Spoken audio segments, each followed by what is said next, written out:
मोदी मोदी मोदी मोदी। जोरदार तालियों से अभिनंदन करें देश के यशस्वी प्रधानमंत्री नरेंद्र मोदी जी का। अब मैं मंच संचालन के लिए बहन शिखा से निवेदन करूंगा, आप आए और मंच का संचालन करें।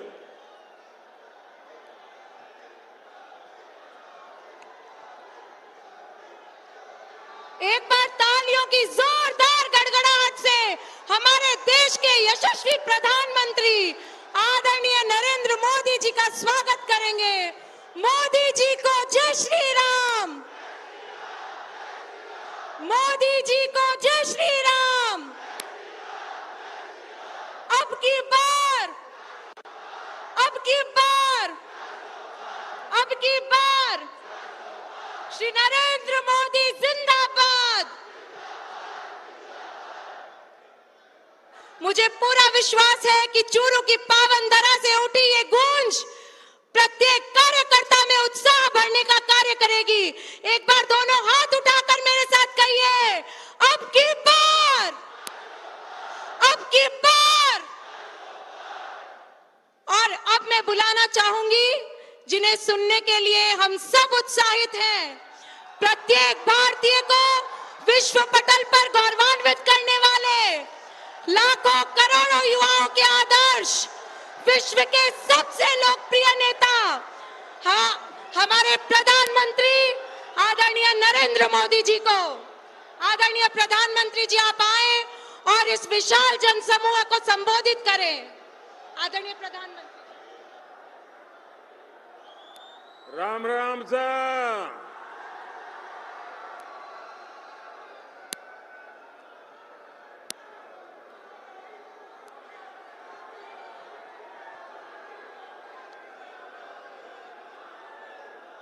भारत माता की, भारत माता की। शक्ति स्वरूपा जीण माता जी, सालासर बालाजी महाराज, बाबा खाटू श्याम जी और वीर गोगाजी महाराज ने मारो बारंबार प्रणाम। राजस्थान पराक्रम और परिश्रम की धरती है। ये वीर माताओं की धरती है। ये वीर बेटों को जन्म देने वाली वीर वीरांगना माताओं की पवित्र भूमि है। और इसीलिए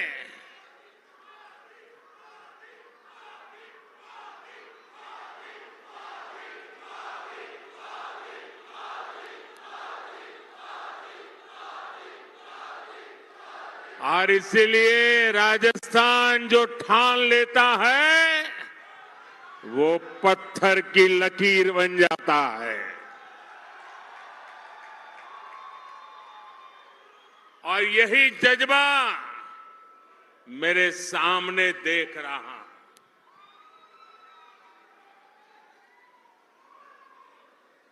गर्मी और धूप ने भी हिम्मत की परीक्षा लेना शुरू कर दिया है। लेकिन आज देखिए, परमात्मा की कृपा, मौसम जरा ठीक लग रहा है। और जब कुदरत साथ देती है ना, तो इशारा भी करती है कि हवा का रुख किस तरफ है।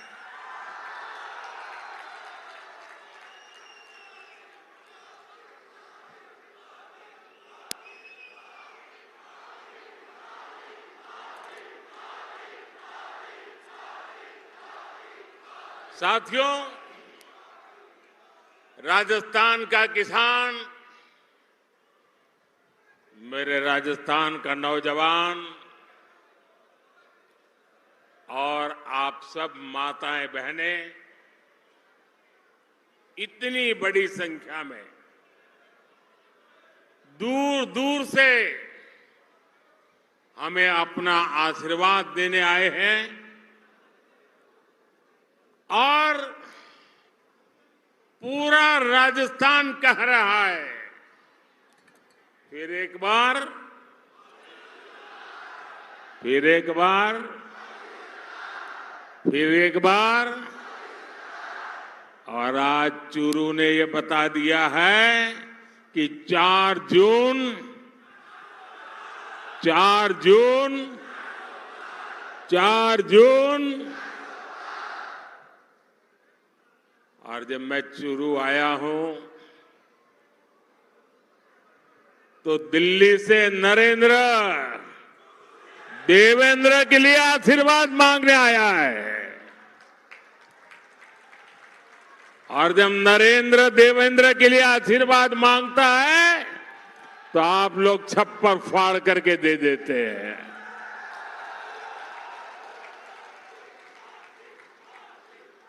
साथियों, बैठिए देवेंद्र जी।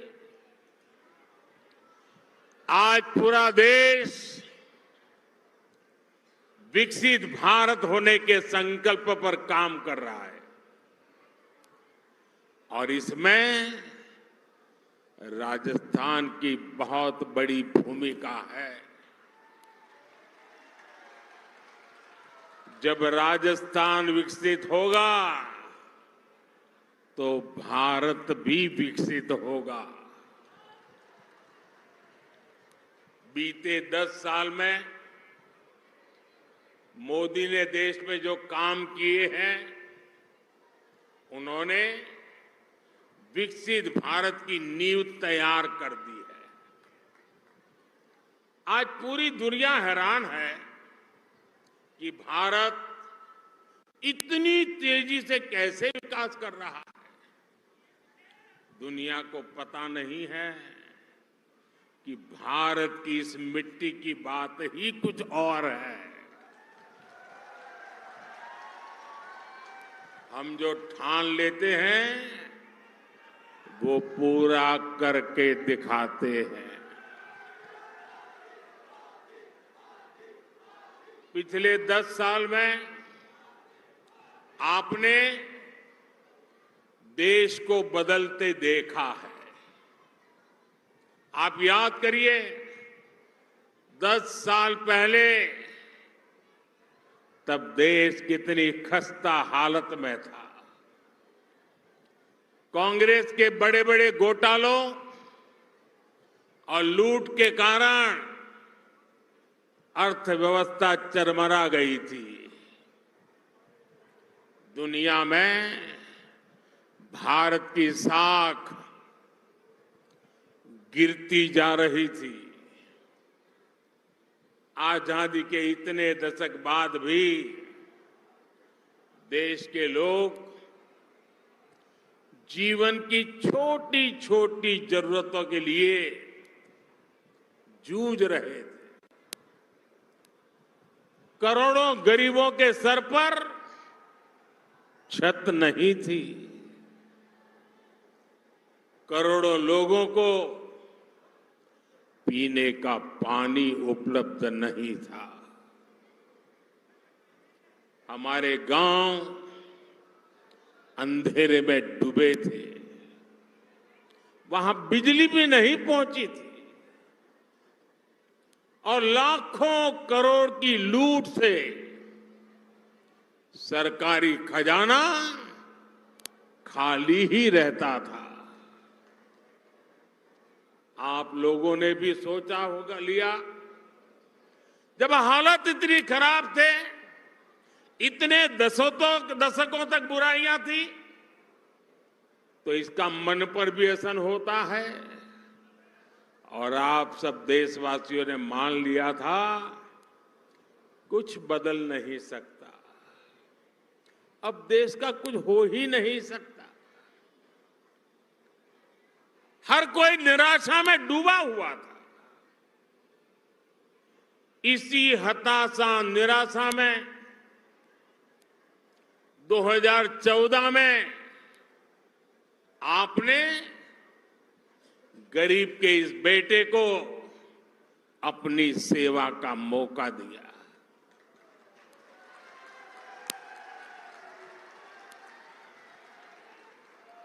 हताशा, निराशा ये मोदी के पास भी नहीं फटक सकती। और मैंने तय किया कि हालात बदलने ही होंगे और मेरे लिए तो मेरा भारत मेरा परिवार है।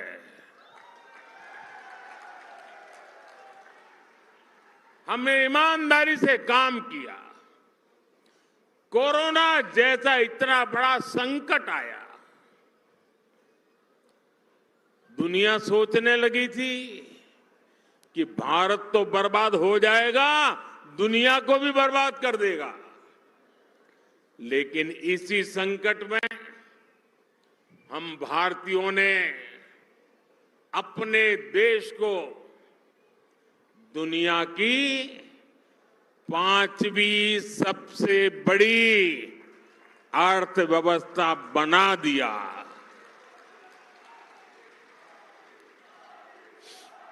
हम भी कह सकते थे भाई क्या करूं, पूरी दुनिया में आपदा आई है, हमारे यहां भी आपदा आई है, मैं क्या करूं।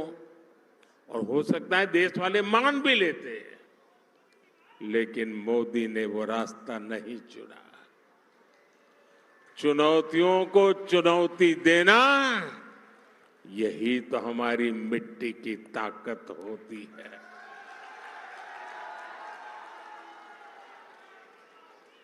और हमारे राजस्थान में तो कहते हैं, अपनी करनी पार उतरनी।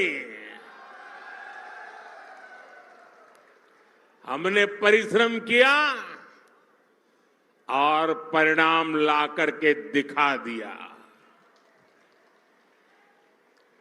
10 वर्षों में हमने करोड़ों गरीबों को प्रधानमंत्री आवास योजना के तहत पक्के आवास दिए, पक्के घर दिए। जिनकी 3-3, 4-4 पीढ़ी झुग्गी झोपड़ी में जिंदगी गुजारती थी, जो फुटपाथ पर जीने के लिए मजबूर थे,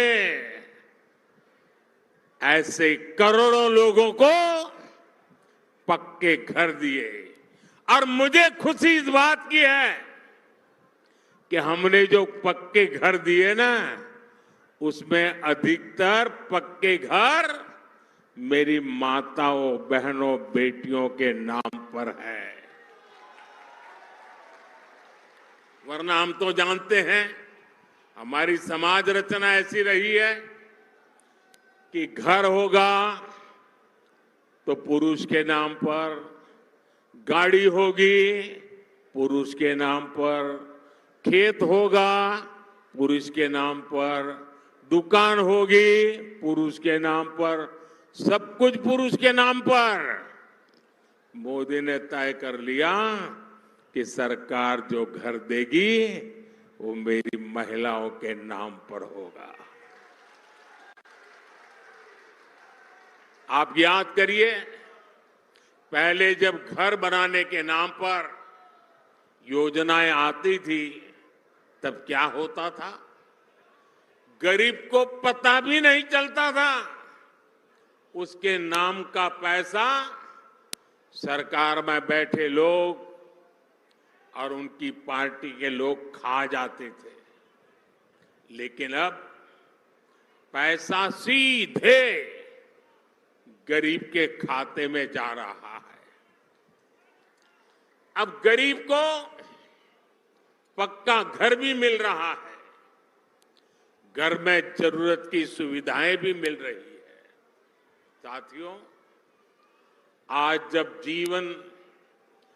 जब हम जल जीवन मिशन योजना लेकर घर घर में पानी का कनेक्शन भी देने का लगातार प्रयास कर रहे हैं। राजस्थान में करीब 50 लाख घरों में पीने का पानी पहुंचाने का कनेक्शन दिया जा चुका है।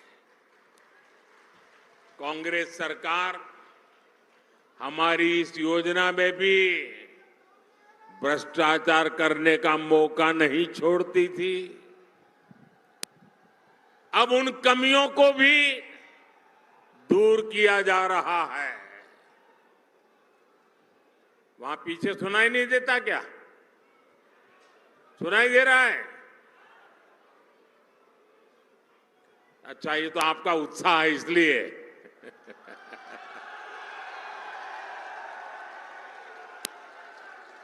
देखिए, राजस्थान के 4.5 करोड़ जरूरतमंदों को हर महीने मुफ्त राशन भी दिया जा रहा है। यानी जीवन के हर पड़ाव पर भाजपा सरकार गरीब के साथ खड़ी है।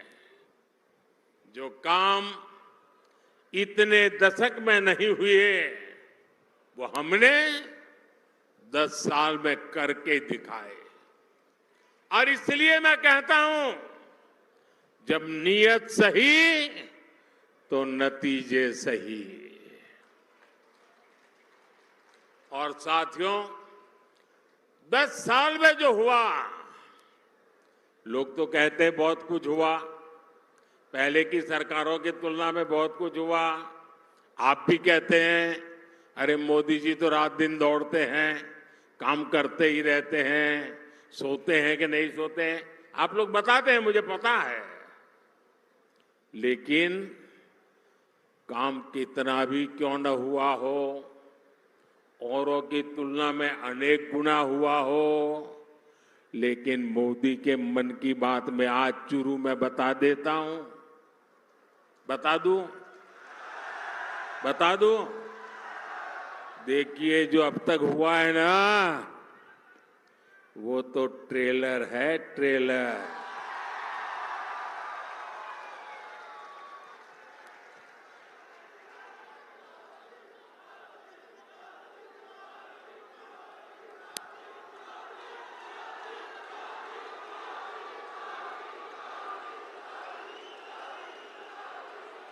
आप आजकल बड़ी बड़ी होटल में खाना खाने जाते हैं ना, तो पहले एपेटाइजर लेकर के आते हैं, थोड़ी थोड़ी 2-3-4 जरा बड़ी चटाकेदार चीजें परोसते हैं। तो कभी लगता है यार इतना आ गया, पेट तो भर गया, आप खाना क्या खाएंगे। ये जो मोदी ने किया है ना, वो तो एपेटाइजर है, एपेटाइजर। अभी तो पूरी खाने की थाली आधी बाकी है। बहुत कुछ करना है भाइयों, बहुत सारे सपने हैं। हमें देश को बहुत आगे लेके जाना है। साथियों, आज देश में मोदी की गारंटी की चर्चा हो रही है। मोदी की गारंटी कैसे पूरी होती है और कितनी रफ्तार से पूरी होती है, राजस्थान उसका बहुत बड़ा उदाहरण है। मैंने मेरी माताओं बहनों को गारंटी दी थी कि गरीबों का उज्ज्वला सिलेंडर सस्ता किया जाएगा। ये गारंटी पूरी हो गई है। मैंने युवाओं को गारंटी दी थी कि बीजेपी सरकार बनते ही कांग्रेस के पेपर लीक इंडस्ट्री के खिलाफ जांच बिठाई जाएगी। ये गारंटी भी पूरी हो गई है। मैंने ये भी गारंटी दी थी कि राजस्थान का मेरा किसान, शेखावटी के मेरे लोगों के लिए पानी की समस्या को खत्म किया जाएगा। जिस ईआरसीपी प्रोजेक्ट को कांग्रेस ने लटका कर रखा था, हमने उसे न केवल स्वीकृत किया बल्कि तेजी से काम भी जारी है। इससे पीने के पानी और लाखों हेक्टेयर जमीन को सिंचाई का भी लाभ मिलेगा। हमने हरियाणा से समझौता करके शेखावटी में पानी लाने का रास्ता भी साफ कर दिया है। भाइयों और बहनों, भाजपा जो कहती है वो जरूर करती है। दूसरी पार्टियों की तरह भाजपा केवल घोषणा पत्र नहीं जारी करती, हम तो संकल्प पत्र लेकर के आते हैं। 2019 में हमने जो संकल्प पत्र जारी किया था उसके ज्यादातर संकल्प पूरे हो चुके हैं और 2 साल कोविड के संकट के बावजूद भी मोदी ने आपको जो वादा किया था वो वादा पूरा करने के लिए एड़ी चोटी का जोर लगा दिया है। राजस्थान के मेरे भाई बहन, जम्मू कश्मीर की धरती पर जो मेरे वीर जवान शहीद हुए ना, उसमें मेरे इस शेखावटी के जवान भी शहादत मोली थी। उस जम्मू कश्मीर जहां पर मेरे राजस्थान के वीरों का रक्त आज उस जम्मू कश्मीर से आर्टिकल 370 खत्म हो गया।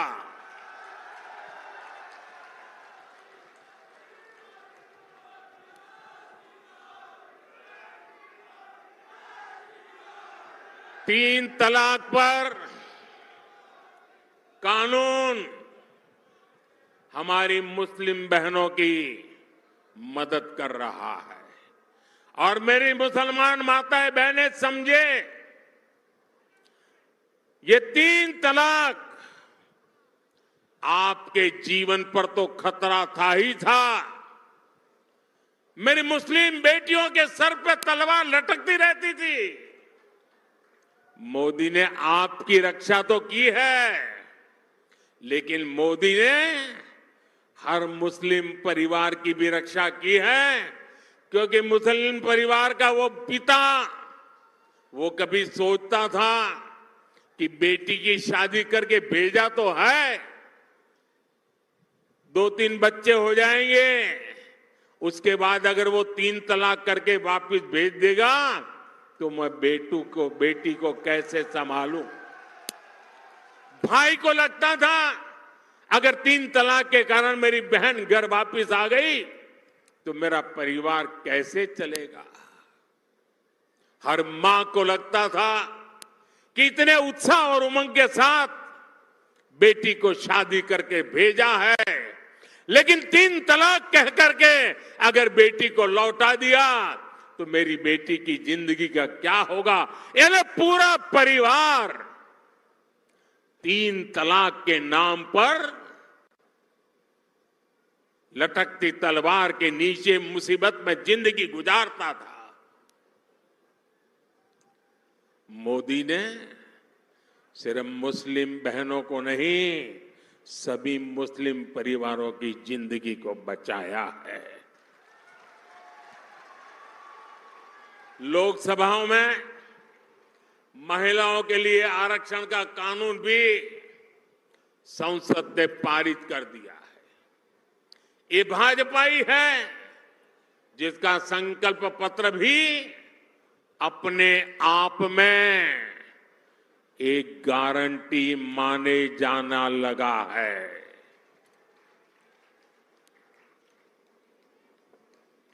साथियों,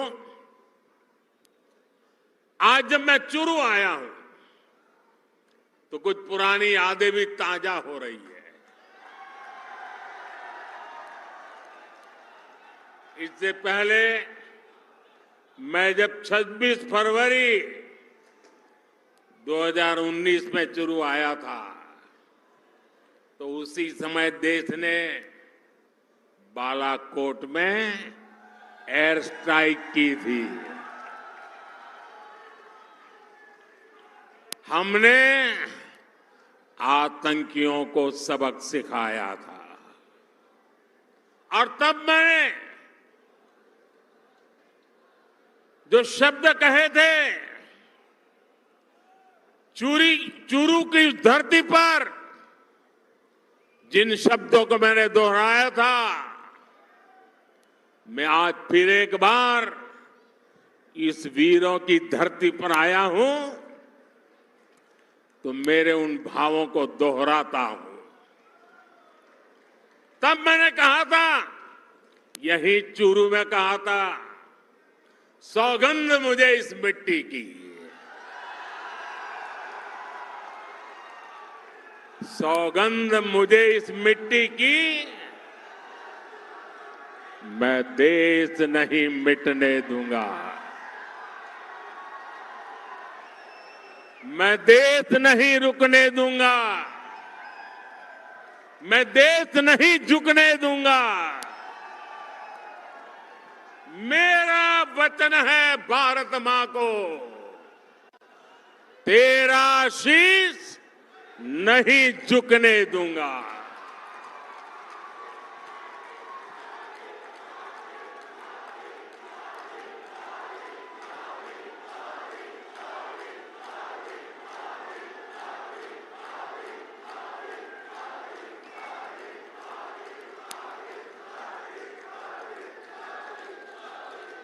लेकिन साथियों, आपको याद होगा, हमारी सेना ने जब सर्जिकल स्ट्राइक और एयर स्ट्राइक की, तब कांग्रेस और उसके साथी क्या भाषा बोल रहे थे? इसी गठबंधन गठबंधन के लोग हमारी सेना से शौर्य के सबूत मांग रहे थे। भाई और बहनों, सेनाओं का अपमान, देश का विभाजन, ये कांग्रेस पार्टी की पहचान है। जब तक इंडी अलायंस के लोग सत्ता में रहे, इन्होंने हमारे जवानों के हाथ बांध कर रखे। दुश्मन हमला करके चला जाता था, ये जवानों को जवाब देने की इजाजत नहीं देते थे। हमारे जवान 1 रैंक 1 पेंशन की मांग करते थे, कांग्रेस ने इसे भी पूरा नहीं होने दिया। हमारी सरकार बनी तो हमने सैनिकों को 1 रैंक 1 पेंशन का अधिकार भी दिया और सीमा पर पलटवार करने की छूट भी, खुली छूट दे दी। आज दुश्मन को भी पता है, ये मोदी है, ये नया भारत है, ये नया भारत घर में घुसकर मारता है।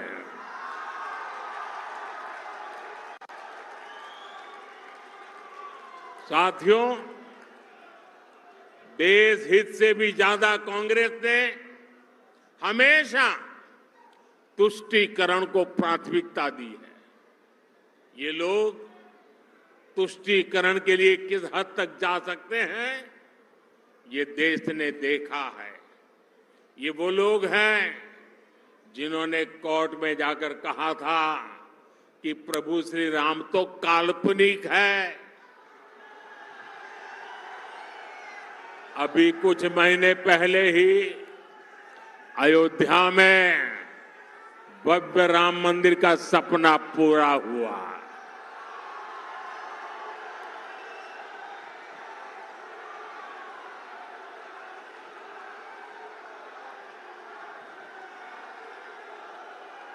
पूरा देश प्राण प्रतिष्ठा का उत्सव मना रहा था, लेकिन कांग्रेस पार्टी खुलेआम हमारी आस्था का अपमान कर रही थी। साथियों, देश ने कांग्रेस के पापों की हमेशा कीमत चुकाई है। और अभी अभी तो एक मुझे पत्रकार बता रहे थे कि कांग्रेस पार्टी ने एक एडवाइजरी निकाली है और एडवाइजरी भी इतनी डरे डरे निकाली है। उन्होंने कांग्रेस की सभी इकाइयों को कहा है कि अयोध्या राम मंदिर की चर्चा अगर निकल पड़े तो मुंह पे ताला लगा देना, कुछ बोलना ही मत। उनको लगने लगा है कि अगर राम का नाम लिया तो पता नहीं कब राम राम हो जाए। ये हाल हो गया उनका, एडवाइजरी निकालनी पड़ रही है। भाइयों बहनों, हमारा देश, हमारी आस्था, इनका इतना घोर अपमान ये देश सह नहीं सकता है। लेकिन भाइयों बहनों, अब जब इन परिवारवादी भ्रष्टाचारियों की लूट का हिसाब हो रहा है तो ये सब एक हो गए हैं। मैं कहता हूं भ्रष्टाचार हटाओ, तो वो कहते हैं भ्रष्टाचारी बचाओ। अब मुझे बताइए, भ्रष्टाचार हटना चाहिए कि नहीं हटना चाहिए? देश को भ्रष्टाचार से मुक्त करना चाहिए कि नहीं करना चाहिए? भ्रष्टाचार ने देश को बर्बाद किया है कि नहीं किया है? भ्रष्टाचार ने नौजवानों के सपनों को चूर चूर किया है कि नहीं किया है? क्या अगर मैं भ्रष्टाचार के खिलाफ लड़ाई लड़ता हूं कि सही है कि गलत है? सही है कि गलत है? मैं भ्रष्टाचार के खिलाफ लड़ाई जारी रखूं, आपके आशीर्वाद है, पूरी ताकत से आशीर्वाद मिलेंगे। आपने देखा होगा इस समय घमंडिया गठबंधन के लोग चुनाव की रैलियां नहीं कर रहे हैं, भ्रष्टाचारियों को बचाने की रैली कर रहे हैं। आप मुझे बताइए, कांग्रेस के सांसद के ठिकाने पर छापा पड़ा और वहां से अलमारी में, बक्सों में बंद किए हुए 300 करोड़ रुपए से ज्यादा मिले और टीवी पर देश ने देखा। और केवल कांग्रेस के एक सांसद के पास से एक जगह पर से 300 करोड़ का खजाना मिला है। और क्या क्या होगा वो तो अभी खोजना है। 10 साल में अकेले ईडी ने भ्रष्टाचारियों से 1 लाख करोड़ रुपए से ज्यादा की संपत्ति जब्त की है। और मैं आपसे पूछता हूं, ऐसे लोगों पर कार्रवाई होनी चाहिए कि नहीं होनी चाहिए? ऐसे लोगों ने जिंदगी जेल में बितानी चाहिए कि नहीं बितानी चाहिए? मैं इन भ्रष्टाचारी परिवारवादियों से कहना चाहता हूं, कितने भी झूठ फैला लो, ये मोदी डरने वाला नहीं है। साथियों, कांग्रेस और इंडी गठबंधन का सिर्फ अपना हित, यही उनका कार्यक्रम है। इन्हें गरीब, दलित, शोषित, वंचित के कल्याण से, उनके सम्मान से कोई मतलब नहीं है। ये वही लोग हैं जिन्होंने कभी बाबा साहब आम्बेडकर का सम्मान नहीं किया। इसी कांग्रेस ने बाबा साहब को दशकों तक भारत रत्न नहीं मिलने दिया। इन लोगों ने देश में आपातकाल लगाया, संविधान को बंधक बनाया। इस इंडियन अलायंस के लोगों ने कभी पिछड़ा वर्ग आयोग को संवैधानिक दर्जा नहीं दिया। दशकों पुरानी ये मांग मोदी ने पूरी की। भाजपा ने देश को दलित राष्ट्रपति दिए, देश की पहली आदिवासी महिला राष्ट्रपति दीदी, लेकिन इन्हें चुनाव हरवाने के लिए इंडी गठबंधन वालों ने पूरी ताकत लगा दी। अब 19 अप्रैल को शोषितों, वंचितों के ऐसे विरोधियों के साथ क्या करना है आपको पता है ना? 19 अप्रैल को क्या करना है पता है ना? पता है ना? अपने यहां राजस्थान में कहते हैं अक्लमंद ने इशारों ही गणो। साथियों, चूरू में भाई देवेंद्र झांझड़िया जी, झुंझुनू में शुभकरण चौधरी जी, सीकर में स्वामी सुबेदानंद सरस्वती जी, मैं आज आपके पास उन सब के लिए आशीर्वाद मांगने आया हूं।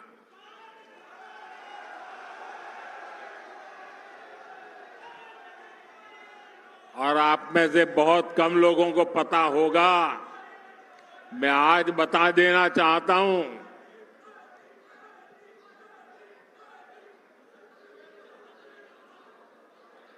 चूरू में जो उम्मीदवार है देवेंद्र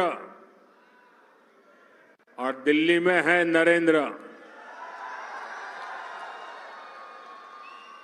आप में से बहुत कम लोगों को पता होगा, देवेंद्र के साथ मेरा बहुत पुराना निकट नाता रहा है।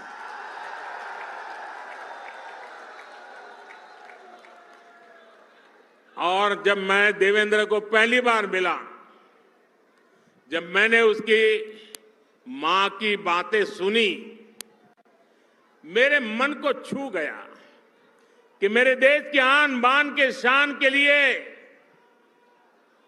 शेखावटी की गरीब मां, अनपढ़ मां, अपना बेटा जिसका शरीर मुसीबतों से गुजारा करने वाला शरीर है, लेकिन उसको भी दुनिया में देश का नाम रोशन करने के लिए मां प्रेरित करती है। और देवेंद्र भी गरीबी की परवाह किए बिना जी जान से जुट करके भारत का सम्मान बढ़ाया है। देवेंद्र को टिकट देने के पीछे मोदी का मकसद यही था कि जो गरीब मां का बेटा होता है उसके सपने भी पूरे होने चाहिए। मोदी का देवेंद्र को टिकट देने का मकसद यही था कि मेरे देश के जो खिलाड़ी हैं, पूरे हिंदुस्तान के खेल जगत के बेटे बेटियां हैं, उनको प्रोत्साहन मिले कि आपका खेल का कार्यकाल ये देश कभी भूलने वाला नहीं है और उसका सिंबल ये हमारा देवेंद्र है। और इसलिए मैं चूरू वासियों से विशेष रूप से ऐसा गरीबी से ही लड़ा, ऐसा नहीं, दुनिया में जाकर के देश का डंका बजाया। ऐसे मेरे साथी को, चाहे वो चूरू हो, झुंझुनू हो या सीकर हो, आप भारतीय जनता पार्टी को भरपूर आशीर्वाद दीजिए। और मैं आपको विश्वास दिलाता हूं, आपके सपनों को पूरा करने के लिए मैं एड़ी चोटी का जोर लगा दूंगा जी।